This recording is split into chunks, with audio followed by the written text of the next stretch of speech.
Previously, we have seen the rectifier circuits, half wave rectifier, full wave rectifier, both the full wave rectifier, the rectifier with the two diodes and the center tap transformer, and also the bridge rectifier, right? So we have seen the outputs of all of them. What we have observed is we have tried to convert AC to DC, but in the process, what we have done is we have actually converted AC to pulsating DC.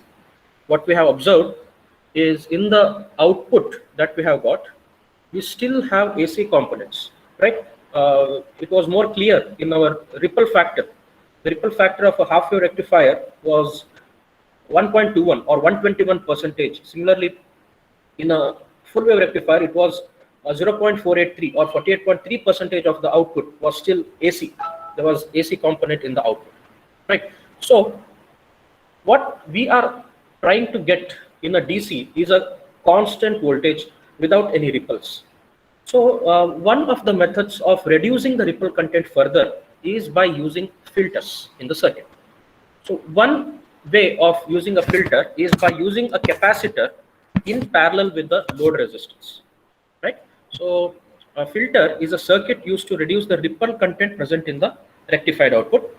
A capacitor connected in parallel with the load resistance acts as a filter by reducing the ripple content present in the rectified output.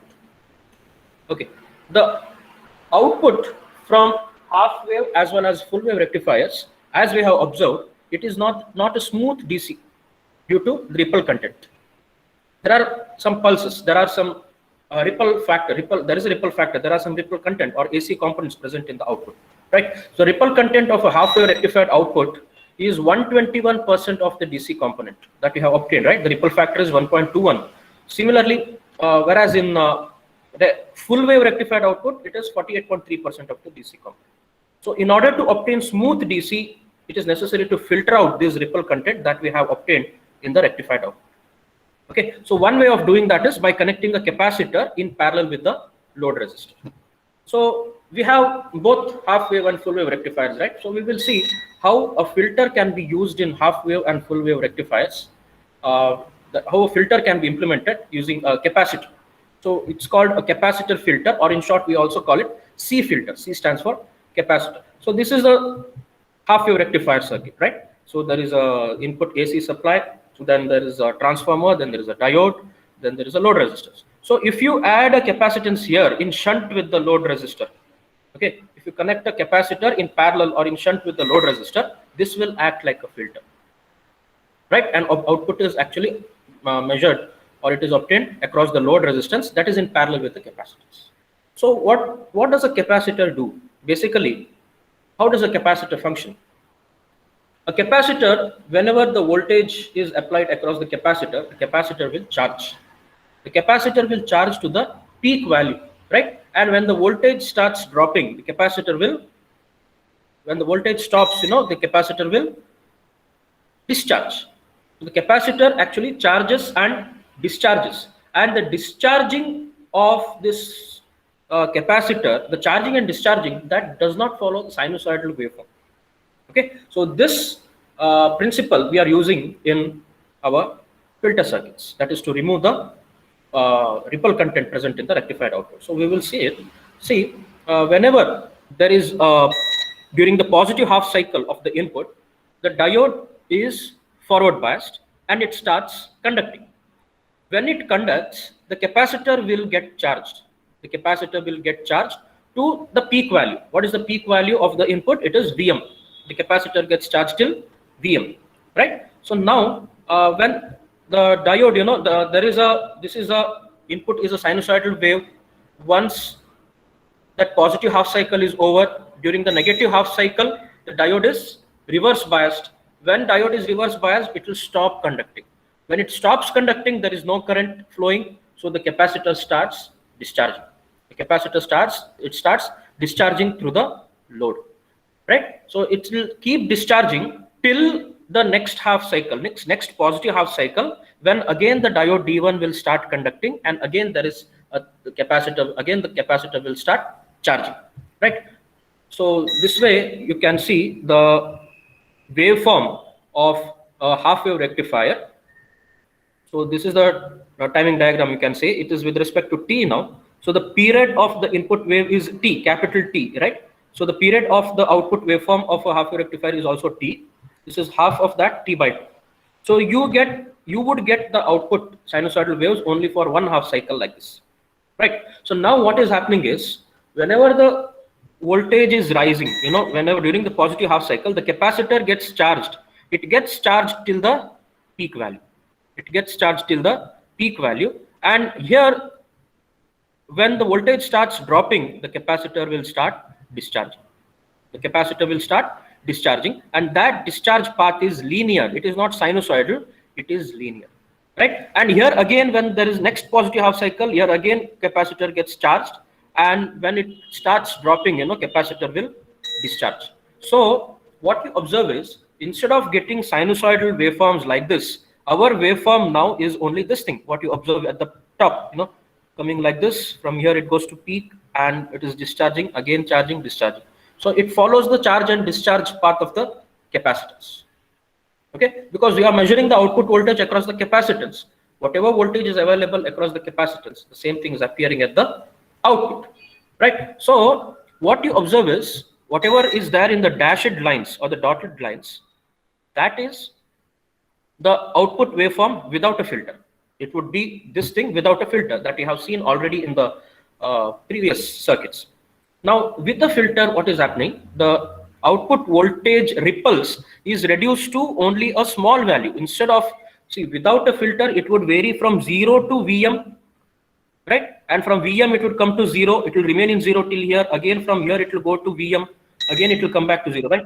The variation is from 0 to Vm if it is if the filter is not there.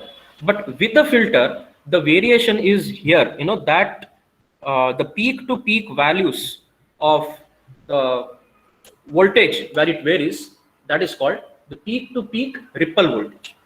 Okay, now whatever the variations you have in the output, that is called the ripple voltage, and its lower peak to upper peak, the voltage from the lower peak to upper peak is called peak to peak ripple voltage. Okay, peak to peak ripple voltage, and the variation is now from, see, the peak value is Vm, right? This gap, the voltage from here to here is Vr peak to peak. So what is this value? Vm minus Vr pp. Vr pp stands for Vr peak to peak. Okay, I will call it Vr peak to peak. So this particular point is actually Vm minus Vr peak to peak. So now variation is limited to Vm minus Vr peak to peak to Vm, right? Vm minus Vr peak to peak to Vm. So only this much variation. So that means the ripples are less. If it would vary from 0 to Vm, there are more ripples. If it is varying in a smaller value here, it is lesser ripples, right? So that way we can say the ripple factor has reduced. So we are going to prove this mathematically also, right? We will see that. So here the notations that we have used is Vrpp is the peak to peak ripple voltage on the capacitor. And what you can see is here, it is the charging time. If you take the time from here to here, this is called Tc. It is the charging time of the capacitance. And from here, the voltage starts to fall till the next half cycle. That is Td. It is called the discharging time. And the total time period is T. It is the total time period. What we observe is the total time period T is the sum of charging time and discharging time. So T is equal to Tc plus Td. So this hard lines are output voltage with a filter, and dashed lines are output voltage without a filter, right? So as you can see here. So next, there is explanation of the same thing, whatever I have told you. During positive half cycle, the diode conducts and it charges the capacitor to the peak value, that is Vm. When the voltage falls below Vm, the diode stops conducting. Now the capacitor starts discharging into the load, and the voltage on the capacitor starts falling, as you can see like this, starts decreasing. The discharging, it will continue till the diode starts conducting again and charges the capacitor in the next positive half cycle. In case of half wave rectifier, the charging again happens in the next positive half cycle, right? So we have seen that without a filter, the variation would be from 0 to Vm, and with the filter, the variation is from, as I said, it is Vm minus Vr peak to peak to Vm, right? Vm minus Vr peak to peak to Vm. So what we see is with the filter, the variation in V naught is smaller than that without a filter. It would be so much variation without a filter, but with the filter, it is only a little thing. So you can say by using a capacitor filter, the ripple content of the output is considerably reduced. So mathematically, how to show this? You can show that by getting an expression for the ripple factor. What is ripple factor? Ripple factor is the ratio of RMS value of AC component present in the rectified output to the DC component of the rectified output. That is VAC divided by VDC. Right? So if the capacitance is large, so what happens is this waveform, if the capacitance is large, the charging time will be very smaller than the discharging time. Okay, if for a large value of capacitance, the charging time will be very small compared to the discharge time. That means the capacitor gets charged quickly compared to the time that it takes to discharge. Okay, in that case, we can approximate this particular waveform that you have to a triangular waveform. Okay, these curves, you can just smoothen them and you can approximate this particular waveform to a triangular waveform. Okay, for a large value of capacitance, the ripple voltage can be approximated to a triangular waveform with the peak-to-peak value of VRPP. The peak-to-peak value remains the same. Okay, that is the ripple voltage from lower peak to upper peak. That is peak-to-peak ripple voltage. So this is what you get if you approximate that particular waveform to a triangular waveform. From the lower peak to the upper peak, the voltage is VR peak to peak. If you find the center of that voltage from here to here, it will be half of that. That is VR peak to peak divided by 2. And the rising edge of this, rising slope, you can call the time in the time axis, that is the charging time. And here, the falling slope of that, that is the discharge time. The discharge path of the capacitance, in the time axis, it is discharge time. And the total of that, TC plus TD, will give you the time period of the wave, that is T. Right? Now, we are going to get an expression for gamma just to show that the ripple factor has reduced by a considerable amount. Okay, so what we will do in that process is, for a triangular waveform, what is the RMS value? See, in sinusoidal waveform, VRMS is Vm by root 2. In sinusoidal waveform, VRMS is Vm by root 2. Similarly, in a triangular waveform, VRMS will be Vm by root 3. Okay, VRMS will be Vm by root 3. So there is a derivation for this. In your electrical subject, you might have studied that, right? For VRMS, in case of a triangular waveform, it is Vm by root 3. Now, what is VRMS here? In case of this, VRMS is VAC. It is the RMS value of the AC component. So you can write VAC. And what is Vm? For the triangular waveform, what is Vm? Vm should be the value from the center to the top. Right? Value from the center to the top. Vm of this triangular waveform, that is peak value of triangular waveform, from the center to the top. From the center to the, see, from lower peak to upper peak, it is VRPP. So from center to the top, it is half of this. That is VRPP divided by 2. That's why we have indicated here VR peak to peak divided by 2. That is Vm for the triangular waveform. That's why in place of this Vm, if I put VRPP by 2, I will get this. Okay, so VAC is VR peak to peak divided by 2 root. Right? Then, what is the current flowing through the load? Current during the discharge path, what will be the current? So, in case of resistance, you can say the current will be, so V is equal to IR, so I is equal to V by R, that is voltage divided by resistance. But what is the current through capacitance? It is the value of capacitance into rate of change of voltage. Okay, rate of change of voltage. So current through the capacitance IC, that is a steady current, you can call it IDC, that is equal to the value of capacitance, that is C, into rate of change of voltage with respect to time. What is rate of change of voltage? Voltage across capacitance is V0, right? So the rate of change of voltage will be dV0 by dt. So what I mean to say is IDC is C into dV0 divided by dt. So C into dV0 divided by dt. So what is dV0? See, in this particular thing, dV0 is change in V0. For the discharge path, what is the change in the V0? From here to here, what is this voltage? discharge is happening from this particular point to this particular point, right? So what is the change in the voltage here? The change in the voltage is VRPP, right? And what is the change in the time? What is dt? It is the discharge time TD, right? So that's why for the discharge path, or for the during discharge, the change in the voltage is VR peak to peak, and the discharge time is the change in the time. So it is dV0 by dt. I can write as VR peak to peak divided by TD. So if I substitute this here in the equation 3, IDC will be equal to C into, in place of dV0, I can write VR peak to peak. In place of dt, I can write TD. Okay. So then, what is the value of VR peak to peak? Just rearranging, I can write it as IDC into TD divided by C. This is VR peak to peak. Now, what is TD? So we know that the period T is equal to charging time plus discharge time. T, capital T is TC plus TD. So if capacitance is very large, as I said, TC will be very much smaller than TD. Charging time will be very, very smaller than TD. So we can ignore this TC and say TD is approximately equal to T. TD is approximately equal to T by ignoring TC. Okay. So then what happens? In place of TD here, if I put capital T, in place of TD, if I put capital T, so it will be this. But what is that T? Time period. It is the inverse of frequency, 1 by F. So instead of capital T, I can write 1 by F. So it will be this. T is 1 by F. So it is IDC divided by FC. So this is the value of VR peak to peak in terms of DC current. IDC divided by FC. Now, what is IDC? IDC is VDC divided by RL, right? IDC is V by R, VDC divided by RL. So in terms of voltage, I can write in place of IDC, VDC divided by RL. So I get this because IDC is VDC divided by RL.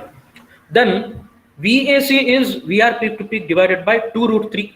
So VR peak to peak is 2 root 3 multiplied by VAC. So in place of VR peak to peak, I can put 2 root 3 into VAC, right? I can put 2 root 3 into VAC. Then what do we get? 2 root 3 into VAC will be equal to VDC divided by FC into R. Now, if I rearrange, I'll get VAC by VDC as 1 divided by 2 root 3 FC into RL, right? 1 divided by this 2 root 3, if I bring here, this 2 root 3 FC into RL. Now, what is this VAC by VDC? We have in equation 1, VAC by VDC is nothing but the ripple factor. That's why in a half-wave rectifier with the capacitive filter, the ripple factor will be equal to 1 divided by 2 root 3 into FC into R. Okay, so this is the value of ripple factor in case of a half-wave rectifier with the capacitive filter. So how can you say this value is less? So you can try substituting some values.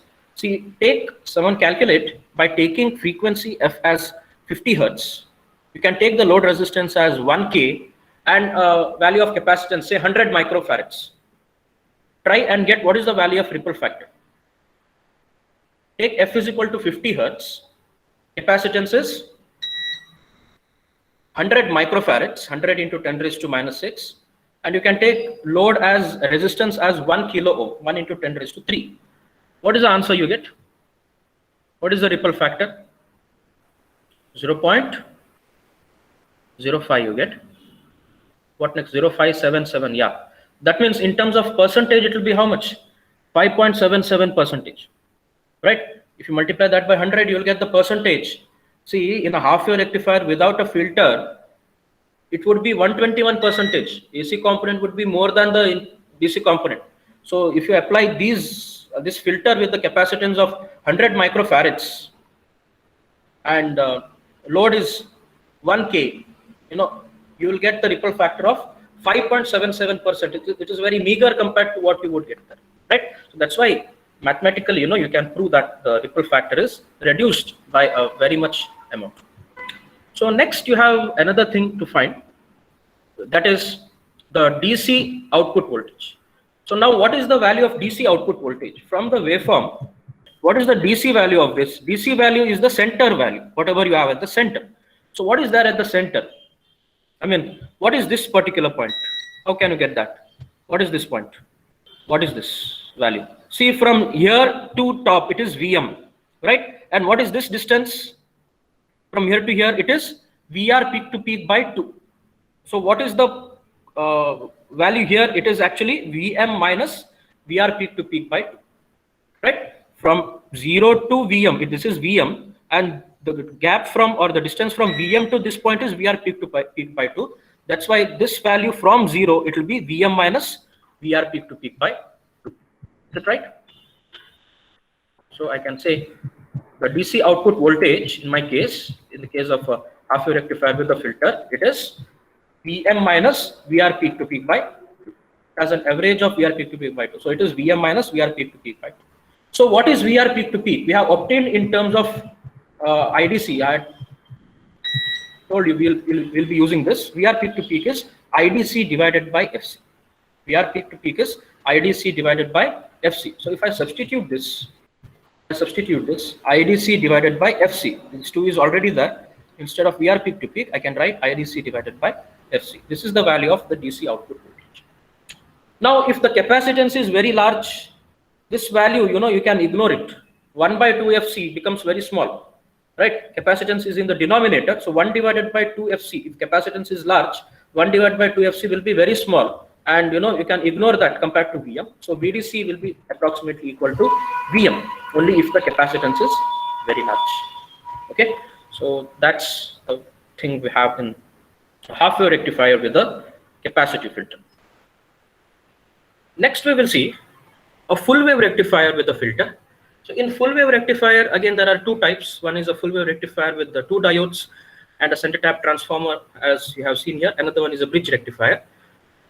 So in both of them, we can add a filter. So this is with 2 diodes. There is the circuit of a rectifier. There is a capacitor connected in parallel with the load. Similarly, we can also have a bridge rectifier. As you can see, this is a bridge rectifier. In addition to the load, we have a capacitive filter, right? So how does this work? The operation is very similar to what you have seen in half wave rectifier, but here the load, there is current flowing in both the half cycles, of the input, right? So you can see this would be the output waveform without a filter, right? Sinusoidal waves, in positive direction in both the half cycles. So this is T by 2. T is the total period of the input. So T by 2 is the period of the output here, right? So the capacitor starts charging, and here when it falls from the peak, capacitor will discharge. So this is the, whatever the hard lines you see, that is the output voltage with a filter, and the dashed lines are output voltage without a filter. So these rising things are capacitor. You can see it is charging, and here it is discharging. That is the charging time, and this is the discharging time. So TC plus TD in this case is not T, but it is T by 2. So the period of the output waveform in this case is T by 2. Okay, so T by 2 is actually TC plus TD, and the rest all things will be the same here. So if you see the operation for a 2 diode full wave rectifier, what happens is during positive half cycle, the D1 will be conducting. During positive half cycle, D1 will be conducting, so the capacitor will start charging. Once the voltage it starts falling below Vm, then diode D1 will stop conducting, so C will start discharging. Till when it will discharge? Till the next half cycle, not next positive half cycle, to the next half cycle, it will be negative half cycle, when D2 will start conducting. And again there is a current, and again C will start charging, right? So that's why capacitor gets charged in both the half cycles, unlike what you have seen in half wave rectifier. It gets charged in both the half cycles, and it will again discharge after the voltage drops from Vm. In case of bridge rectifier, D1 and D2 will be conducting during positive half cycle, that will charge C. In the negative half cycle, D3 and D4 will be conducting, that will charge the capacitor C to the peak value Vm. Once the voltage starts dropping from Vm, the diode stop conducting and capacitor will discharge until the next half cycle, when the other 2 diodes will start conducting, and again the capacitor will get charged, right? That's why we get this kind of waveform. So the same explanation you can find here. So what you can see again is the voltage, instead of varying from 0 to Vm, it is varying only from Vm minus Vr peak to Vm. So the ripple factor, the ripple content is reduced. So you can prove that, by taking the ripple factor, finding the ripple factor. In case of a full wave rectifier, we proceed with the same logic, take gamma as a ripple factor, that is VAC by VDC. So, you can approximate that to a triangular waveform like this, but in this case, TC plus TD will be equal to T by 2. So it's not T, it's T by 2. And here, this is VR peak to peak, and half of that is VR peak to peak divided by 2. So we can write VAC, or the RMS value is VM by root 3, here VM is VR peak to peak by 2 into root 3. That is what you get here. Same way, so the capacitor current, or IDC, is C into dV naught by dt, that is the rate of change of the voltage. dV naught by dt for the discharge path, I can write as VR peak to peak by TD, so it will become C into VR peak to peak by TD. Now VR peak to peak, if I rearrange that, it is IDC into TD into C. Now TD plus TC is T by 2 in this case. So if capacitance is very large, TC I can ignore, and TD will be approximately equal to capital T by 2. So I get this, right? So in place of TD, I can write T by 2. Now T is 1 by F. So in place of T, I can write 1 by F. So it is IDC by 2FC, as you can see here. Then IDC is VDC by RL. So in place of IDC, I can write VDC by RL. So it will become this. Instead of IDC, I can write VDC by RL. Then what is VR peak to peak? VR peak to peak is 2 root 3 into VAC. So if I substitute that, it will be 2 root 3 into VAC will be equal to VDC divided by 2FC into RL. So if I rearrange to get VAC by VDC, it will be 1 divided by, there is 2 already here and another 2 here. 2 into 2 is 4 root 3 FC into RL. So what is VAC by VDC? That's the ripple factor gamma, right? Ripple factor gamma, that will be equal to 1 divided by 4 root 3 FC into RL. So even here you can take some values of frequency, capacitance and resistance and find the ripple factor. So for the same thing what you had found in half wave rectifier, we had taken F as 50 Hertz, C as 100 microfarads and the load resistance as 1 kilo ohms, right? So for that thing, this will be half of that, because there it was 1 by 2 root 3 FC into RL. There it is 1 by 4 root 3 FC into RL. So there you had got 0.577 something. So here you would get 0.0288 something. So it will be, there it was 5.77 percentage. That will be half of that, maybe 2.88 percentage, right? It is still better compared to a half wave rectifier. So here it is half of what you obtain in a half wave rectifier. So ripple factor, as it is better, then it is as less as possible, right? Lesser ripple factor means better performance of a rectifier. Then similarly, you can find the DC output voltage. DC output voltage, it is VDC, that is equal to VM minus VR peak to peak by 2. We have seen that in the graph. VR peak to peak is IDC divided by 2FC. In this case, IDC divided by 2FC. So IDC divided by 2FC, and there is already 2 here. So IDC divided by 2 into 2 is 4FC. Okay. So this is the value of DC output voltage, that is VM minus IDC divided by 4FC.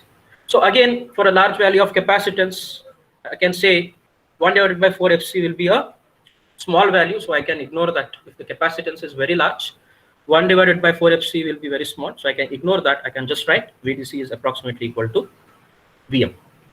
Okay, so this is what we have in a capacitor filter circuits. So we actually can have a filter by connecting the capacitor in parallel with the load, which reduces the ripple content present in the rectified output. Right? So why filter is necessary? Sometimes you might ask you why filter is necessary. It is necessary because the rectified output contains a lot of ripple content. In AC, in half wave rectified output, there is 121% of ripple content. In full wave rectified output, we have 48.3% of ripple content. So to reduce that ripple content, we need a filter. So it can be done by connecting capacitor in parallel with the load resistance. Okay. So then there is another way of further reducing ripple factor. What you observe is there is still ripple factor, right? We got some values of say 2.8% or 5% or something. So further, if you want to reduce, you can use another circuit. Along with the capacitor, you can add a pair of an inductor and a capacitor, additional capacitor, to further reduce the ripple factor. So that's called a choke capacitor filter. Choke is another name for inductor. Okay, choke means an inductor. So this choke capacitor filter, it consists of a pair of inductor and a capacitor connected to a capacitor filter. This is a capacitor filter. Already you have it. So the output from the rectifier will be the input here. So it is shown as rectified input. To the filter, the output of the rectifier will be the input. Okay. So it is the rectified input. Then this is the filter there, which you already had connected previously, right? C. Here you take as C1 because there is another C. Then you add one inductor L and a C2. It is also called an LC filter because it's a combination of inductor and capacitor, LC filter, or you also call it a pi filter. Why pi? Because this arrangement looks like a pi, right? This arrangement looks like a pi. That's why it's a pi filter. And this RL is already there in the rectifier circuit. That's the load resistance. So this is much more effective in reducing the ripple content, and it is used for large DC power. Okay, so what happens here is the capacitor, it provides low impedance in AC, that is lower resistance in AC, but a high resistance in DC due to the effect of capacitance and reactance. Okay, so due to this, the low impedance across AC, the first capacitor C1 acts as a filter and reduces the ripple content in the output that you have seen previously. It reduces the ripple content when you connect a capacitor. So what this inductor does is it will resist the changes of current flow. Okay, it will further resist the changes in the current flow, and it will block the AC ripples, which is further filtered by the second capacitor C2. Okay, so this again resists the changes in the current flow. Again, the C2 it further filters the ripple content that might be present in the output. So this gives additional layers of filtering. Okay, so these multiple stages of filtering helps to produce a very low ripple smooth DC output across the pi filter. So to further reduce the ripple content, we make use of this choke capacitive filter, right? So that's all about the filters. So next, I would just like to show the simulation of these circuits and the waveforms and how these waveforms change when you connect a filter. Can you say this thing? It's a half wave rectifier. So there is an AC supply, a transformer with 10:1 ratio.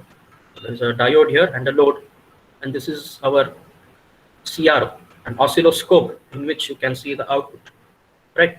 So in this software, I have just made the circuit and kept. So if I run this, I can see the output in this oscilloscope. Okay, if I press this button, it has started running, and this is my output. Can you see this? What you can see is, I'll just pause it. Whatever we have in red is the input. Whatever we have in red is the input. It's an AC supply, okay, AC supply, and this is the output across the load. What you observe is output is obtained only for one half cycle. For the negative half cycle, output is 0. Right? For the negative half cycle, output is 0, and again in the positive half cycle, you get the output. This is a half wave rectifier output.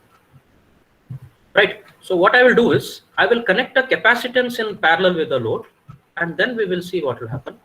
If I connect a capacitance in parallel with the load, okay, I will select a capacitor, say 100 microfarads. Okay, I will select say 100 microfarads, and I will place it here. Then let us see what will happen. Right. So now if I run,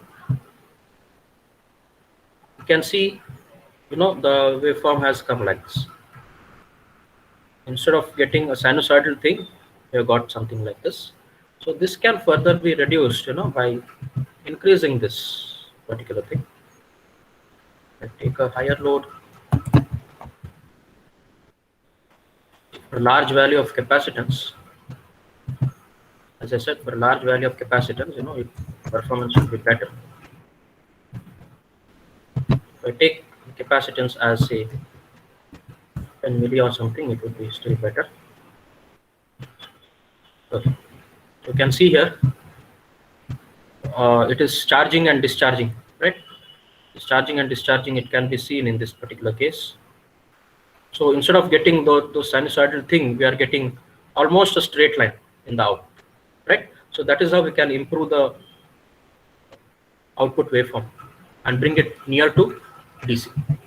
So if you take a bridge rectifier, Even that circuit I have made here. This is a bridge rectifier. In case of a bridge rectifier, there is a bridge connected diodes here. So the waveforms, if you want to see, what do you get there? So this will be the waveform. As you can see, both the half cycles are obtained at the output. You can see the AC is converted to DC. Whatever you see in the red are the input AC, and what you see in the blue is output. You can see output is obtained for both the half cycles, unlike the half wave rectifier. It is obtained for both the half cycles, right? So this is without a filter. Now, if you put a filter here, if I add a capacitance, what will happen? Okay, the lower values should not change. Capacitance is large.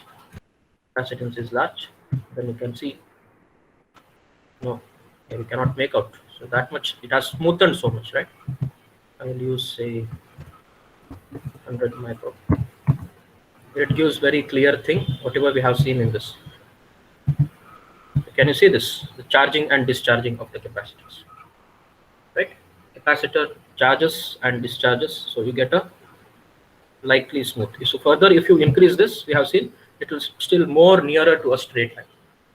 Okay, so that way we can filter out the ripple content present in the rectified output and get a smooth DC output. So with this, we have finished this part of rectifiers entirely, rectifiers, half wave, full wave, and bridge rectifiers, along with capacitive filter circuits. So in the next class, I will start with another kind of diodes, that is Zener diodes, and we will see what are its applications.